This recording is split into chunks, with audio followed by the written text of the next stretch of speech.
Good morning and welcome to a new video. Let's just get started. I have all my books here on my left. So the first book is The Jigsaw Man by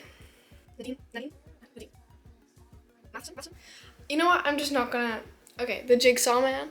And this is a story about a serial killer that is on the loose. And like all the evidence points to this one guy, but he's already in prison. He's already been catched. And then it's basically like also on the top it says it takes a killer to catch a killer. Like they need to catch the killer obviously before there's more deaths. And like obviously like the serial killer that's in prison doesn't want to help the police. Like, you know, we need to catch this copycat killer. And like I'm really a big fan of like crime and true crime and murder mystery books. Also, I saved up a bunch of money to go to England. Some books are paid by my grandma, my mom, but also a few by me. I got the Spanish Love Deception, and that was the 2 for £6. This is like a popular book, and they were just like, this is quite a popular book, also around on TikTok and Book Talk, and it's basically about these, it's about a girl that needs a date for her sister's wedding because she's been like telling her friends and family and everyone like she has this boyfriend, which she doesn't. She just wanted to seem like she's like living because she had like an American boyfriend and she's only like 4 weeks to find someone for her, and obviously like this beautiful guy, tall, blue eyes, comes across, and then like it's giving me a lot of the Love Hypothesis vibes, but these are very similar books I think. But I'm very excited to read this. I tried to get into a bit more of a romance type of read because the only books I would ever buy and the only books I would ever read were murder mystery or like mystery or just murder or true crime or just really fucking depressing. Maybe a book genre that's not so super depressing and a bit more lighthearted, a bit more giggly is fun, especially if like a readathon or you're just reading a lot. You don't constantly want to read about people dying. I think that's just not good for you. Moving on to the next book is Both of You by Adele Parks. I didn't really hear much about this book before I came to England, and then when I was in the UK, I went to like a lot of different Waterstones, a lot of different W.H. Smiths, and then this was kind of everywhere. And then I was on Goodreads and had like quite a good amount of reviews as well.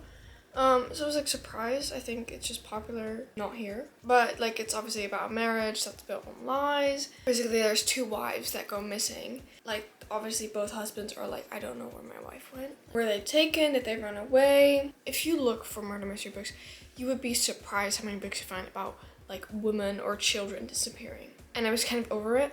Like this was like one of the only books that I think I really bought about somebody going missing because I was just like, you know what, fuck this. But I bought The Rabbit Hole. Again, I didn't see it anywhere here or like anywhere really. And then I went to the UK and it was like everywhere. And it's fast paced. I love fast paced books. I will literally put a book down if it's slow paced. This is about a psych ward. And one of the patients gets murdered, and then they try to find like was it a patient, was it a staff member, did somebody come from the outside, and like then DC Alice Armature is methodical, tireless, and she's quickly on the trail of a killer, but she's also patient. So it's like all like inside. I have a good feeling about this. I have a good feeling. The other Asta book is Truth Games by Caroline England. Like when an old friend from university re-enters her life, dark memories from Ellie's past begin to resurface. As Ellie starts to unravel some shocking and sinister realities, she realizes that she must choose between keeping the family she loves and facing the truth. I love these kind of like lies, building up, truth games type of books. When this first was like starting to get a bit popular, I was in England and I saw it on the shelves and I read the back, but I kind of skimmed through it, which I never really do. I normally really read the back in like detail. I was like, oh, this is a bunch of old people, never mind. And then I started hearing more about the book, and like a few people that I know read the book, and then I was like, this actually sounds really, really good. This is probably me in a retirement home solving true crime. So I got The 7 Husbands of Evelyn Hugo. This is an extremely popular book right now. It's all over TikTok, all over BookTube. It's just everywhere. Then in the same store, I got The Death of an Outsider. It's quite thin, but I've been trying to look for like a lot more like little books and like thinner books because I feel like I always read books that are around the 450 to 500 pages. It's really, really exhausting.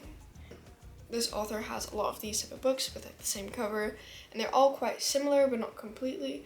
There's like a most hated man in a town in Scotland, and he's murdered. And like a lot of reviews said that this was not like a very heavy murder mystery book. It was more like a little, it was a bit more lighthearted, and it was a bit more funny. Then I got this book called Eight Perfect Hours, and the cover catch my eyes because it looks so similar to the one cover of It Catch My Eye, and it's basically about these two lives. They collide one snowy evening, and they spend 8 hours stuck together, believing they'll never see each other again after this. But soon their lives become entangled in ways they never expected. I think this is just a cute little romance book that I could read also in readathons, and like just a little more lighthearted book. Oh, what if you fell in love and then he disappeared? It's just like a book about psychology and all that, and I want to study criminal psychology. Really fridge. But I want to study criminal psychology, and I've always been really, really interested in psychology, and I was like, if I don't read this now, I'll probably love that I bought it when I go to uni. I got The Outsider by Stephen King. It's quite the book.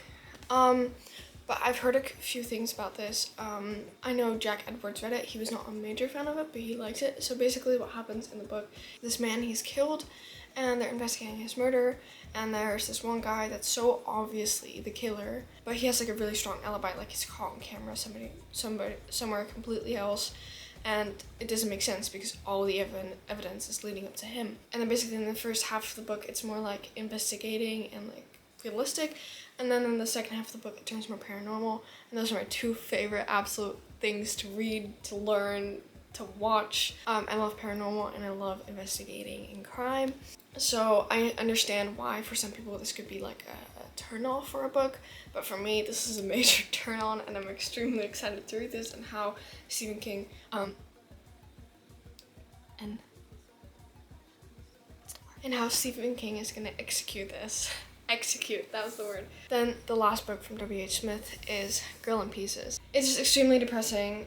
About a girl, she's in pieces, she's 17, and because her dad is gone, her best friend's gone, and her mother just has nothing left to give.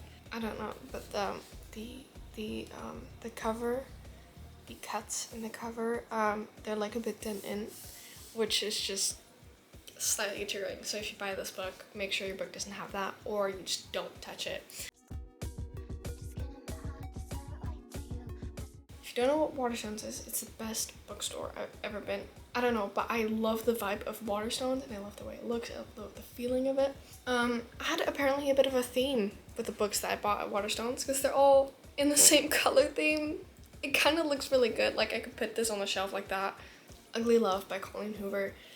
Massive popular book. I actually already started it. I am over halfway right now, and I'm really liking it so far, but it's basically about these two people that meet. They have like a mutual physical attraction, and then they're like, well, we want a no strings attachment, like just like purely sex. And then there's like two rules for the guy. He says, never ask about the past and don't expect the future. It's just, everything is going fine right now, but I just know it's gonna get so downhill. It's gonna go so downhill. It's gonna absolutely shatter me to pieces. I got The Midnight Library. This is again a bit of a smaller book than I'm used to, so that's also why I was really interested in buying it. Actually, all of the books I bought at Waterstones are like shorter than I'm used to.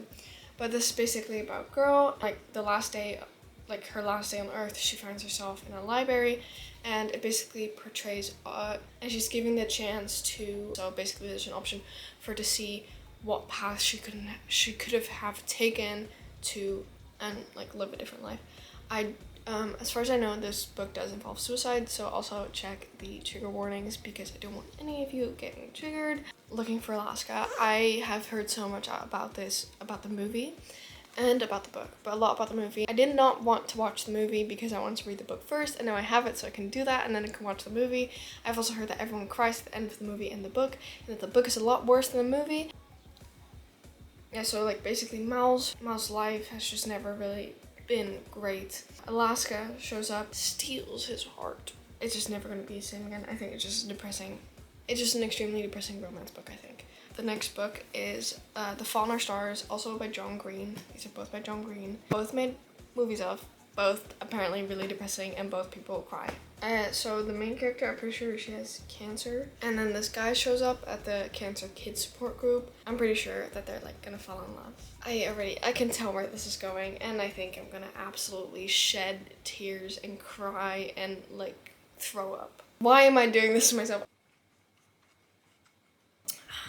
The next book, for this book, I had to go through every single Waterstones, and I only found it in Bath, and that was like our 4th or 5th stop. So it took me like a fucking while to find this book because I found it in our like local bookstore. It was quite pricey, and I was like, I can probably find it for cheaper in the UK. So it's Boys Don't Cry. Also has been made into a movie, and my mom has watched the movie, and she said at the movie I fucking bawled my eyes out. So again, another really sad movie. So I'm just gonna read you the back because it's so short. They say boys don't cry. But Finn's seen his dad do it when he thinks no one is looking, so that's not true. And it isn't okay to be sad when things are bad. They say boys don't cry, but you might. And it's been called Unforgettable and Authentic to the Bone. Again, it's a bit of a thinner book, so I'm also happy about that. And I think I'm just gonna literally shed tears for the next months. And then the last book I bought is Verity by Colleen Hoover. I also still want to get It Ends With Us, but I forgot. And we already bought so many books, I was like, I'll get there one day. The main character is a struggling writer at the brink of a financial ruin when she accepts the job offer of a lifetime. She meets this guy, which is the husband of a best-selling author, and has hired the main character to finish the books for the author because the author is too sick to finish them. I think it's just gonna get really chaotic. Apparently this is a scary book. Apparently this is fucking frightening, and it makes you think that there's people watching you, and I already think that. So in a way, I don't really care. I have issues. Those were all the books. Let me see if I can get them all on my hand. No, I don't think this is gonna work. No, it's not gonna. No, I saw 4 other books. No, 6. So this is not gonna work. I hope you enjoyed this book haul. If you want me to do book hauls more often, please let me know. If you're still watching, comment this book emoji so I know who the real ones are. I hope you got some recommendations out of it. I hope you got a little motivation to read or to buy books or to go fucking read your physical TBR and not buy more. And I'll see you next time.